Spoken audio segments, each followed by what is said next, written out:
Друзі, нарешті ми приїхали в Іран. Сьогодні перший день тут. Це щось неймовірне. Люди тут дуже позитивні, веселі, всі до нас біжуть, але не так дико, як в курди.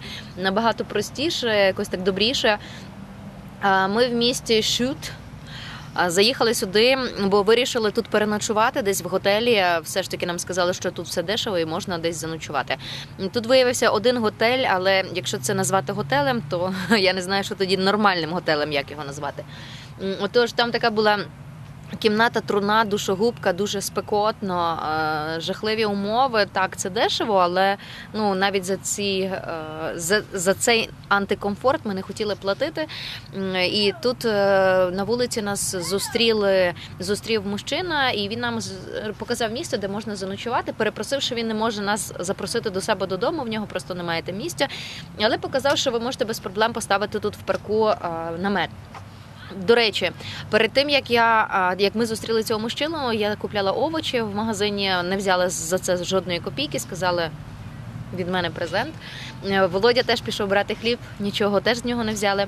А щойно цей дядько, я забула, як його звати, прийшов знову, Мансур його звати, прийшов знову, приніс нам каструлю супу, сказав, що за півгодини повернуся, маєте то все з'їсти.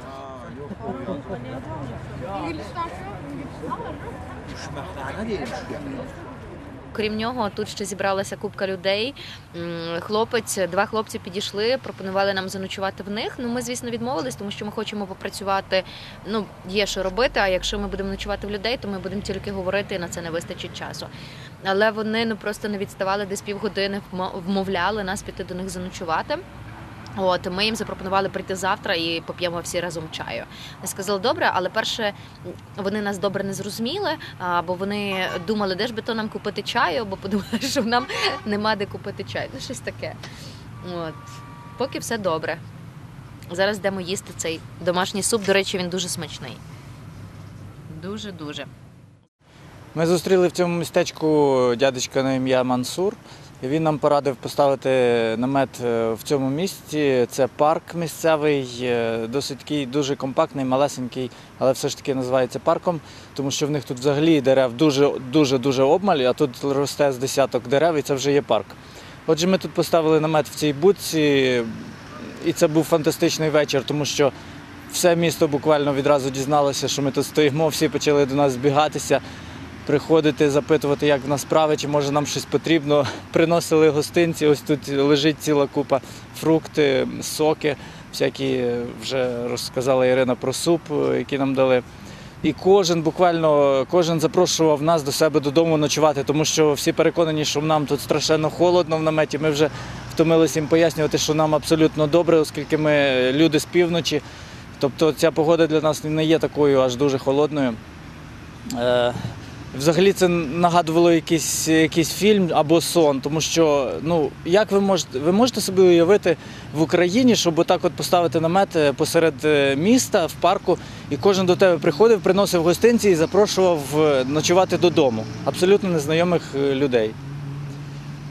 Це було фантастично просто. Я думаю, що іранці, поки що в нас таке враження, що за гостинністю і доброзичливістю іранці переплюнуть турків.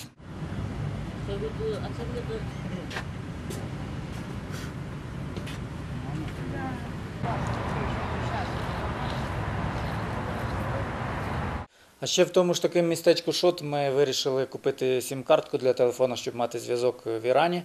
Один чоловік порадив нам один магазин, ми в нього зайшли, купуємо цю картку, але виявилось, що це не так просто, потрібно пройти цілу процедуру, тому що потрібен був документ і підписати треба було цілий договір з аркушів, напевно, з 10.